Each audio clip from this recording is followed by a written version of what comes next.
So hello everyone, welcome back to my channel. तो ये video होने वाली है जितने भी मेरे भाई बहन क्लास 12th में है या 10th में है। देखो भाई, इस वीडियो में हम डिस्कस करेंगे कि आपके सामने एक्चुअल में क्या क्या चैलेंजेस इस वक्त आ रहे होंगे जो आपको एक्चुअल में टैकल करने में थोड़ी बहुत प्रॉब्लम आ रही होगी। तो हम उसके बारे में डिस्कस करने वाले हैं कि एक्चुअल में कि जैसे प्री बोर्ड हो गया या फिर आपके प्रैक्टिकल हो गए या आपका रिवीजन हो गया या आपका सिलेबस कंप्लीट नहीं हो पा रहा है, इससे रिलेटेड सारे आपके इस वक्त सिचुएशन चल रही होंगी।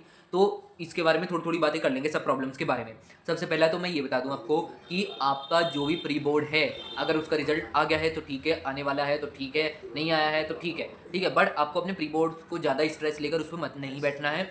आपको बोर्ड्स में अच्छा करना है, तो अपने प्री बोर्ड को थोड़ा सा साइड में रखो। ये देख सकते हो कि आपने एक्चुअल में क्या मिस्टेक करी या फिर आपकी सबसे मेजर मिस्टेक क्या थी जिसकी वजह से आपके इतने कम मार्क्स आए। ठीक है, तो कोशिश करो कि आप फाइंड आउट करो कि आप कहाँ गलती कर गए जिसकी वजह से आपके कम मार्क्स आ रहे हैं। दूसरा, अगर आपका रिवीजन अभी तक नहीं कंप्लीट हुआ है तो कोशिश करो कि रिवीजन टाइमली कंप्लीट कर लो।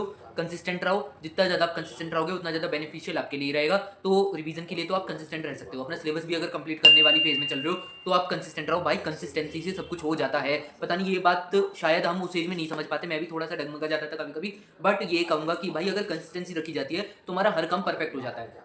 कोशिश करो कि अगर आप 1 घंटा किसी भी चीज़ को लेकर बैठ रहे हो तो उसको अगले दिन भी लेकर बैठो, तीसरे दिन भी लेकर बैठो, चौथे दिन भी लेकर बैठो। ठीक है, और एंड में वीकेंड पे आके, संडे वगैरह में आके उस चीज़ को रिवाइज कर लो अच्छे से। ठीक है, तो आपका काम बहुत ज़्यादा इजीली हो सकता है। और मैं समझ भी रहा हूँ कि इस वक्त थोड़ा सा स्ट्रेस इस वजह से भी चल रहा होगा क्योंकि आपके प्रैक्टिकल वगैरह भी आ रहे होंगे।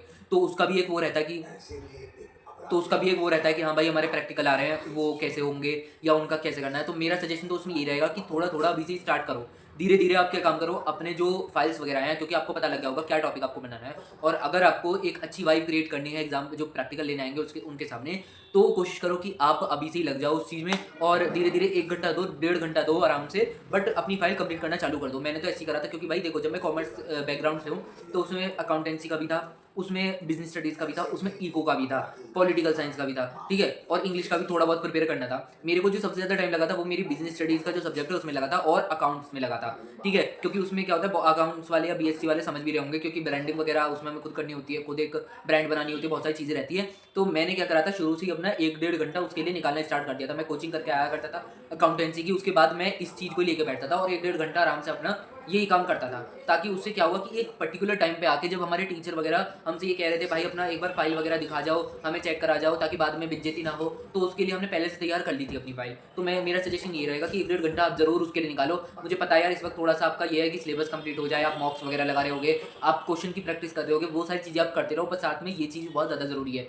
और ये सर्दी का टाइम चल रहा है तो इसमें सबसे बड़ा इशू जो मैंने फेस करा था मेरे भाई, वो बात मैं आपको ही बता देता हूँ। वो है कि आप जब अपने एक बेड में बैठ जाते हो और कंबल अपने साथ लेके चलते हो हर जगह पे, वो सबसे ज़्यादा गलत है। मैं तो आपसे ये कहूँगा कि आप चेयर टेबल पे लेके बैठो। चेयर टेबल की व्यवस्था नहीं है और आप एक स्टडी टेबल छोटी वाली जो होती है उसमें ही बैठ के पढ़ते हो, तो कहीं चेयर वगैरह पे बैठ जाओ। ठीक है, तो मतलब ये है कि मेरा कहने का मतलब ये है, ये चादर वगैरह जो होती हैं, जो भी ऐसी चीज़ें हैं जो आपको आलकस दिला सकती हैं या आपको नींद के लिए प्रेरित कर सकती है, भाई उनको साइड कर दो। वो सच में आपके लिए एक बहुत बड़ा एक तरह से आपके जो मार्क्स को डिक्रीज करने में एक एलिमेंट वो क्रिएट हो सकता है। ठीक है ना, वो आपको मतलब कहने का ये है कि उसको आपको अपने पास रखना ही नहीं है। अगर आप एक बार उठ गए हो तो फिर बिल्कुल साइड में कर दो उसको। अब उसके अंदर तो बिल्कुल बैठना ही नहीं है। उससे क्या होता है, मैक्सिमम बच्चों का यही इशू रहता है कि भाई नींद आती है। और मेरे साथ तो भाई ऐसे ही होता था, मैं आप लोग के साथ भी ऐसे ही होता होगा। कंबल में लेके बैठे, स्टडी टेबल है छोटी वाली, अपना उससे बैठ के पढ़ रहे हैं और पता लगी कि हम सो गए थोड़ी देर बाद अपना साइड में रख के बुक्स वगैरह। तो ये चीज़ें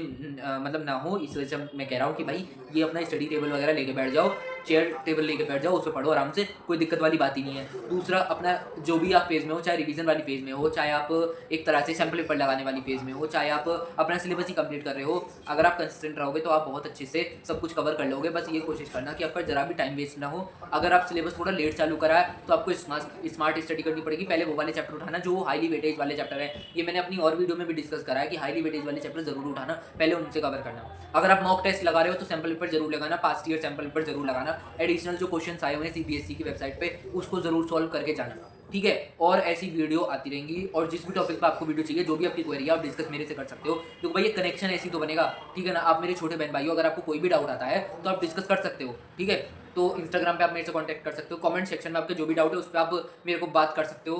ठीक है, और अगर कोई भी आपको वीडियो जिस भी टॉपिक से रिलेटेड चाहिए कि भाई इस टॉपिक पे हमको वीडियो चाहिए, तो आप वो भी बता सकते हो, ठीक है। और चैनल को सब्सक्राइब कर लेना। वीडियो थोड़ी सी भी हेल्पफुल लगी हो तो प्लीज़ लाइक कर देना। इसमें बट मैंने जेन्युइन बात करी है, जो हमारे इस वक्त इशू चल रहे थे मेरे माइंड में, तो मैंने सोचा कि डेफिनेटली आप आज एक स्टूडेंट हो तो आपके माइंड में वो इशू जरूर चल रहे होंगे, ठीक है।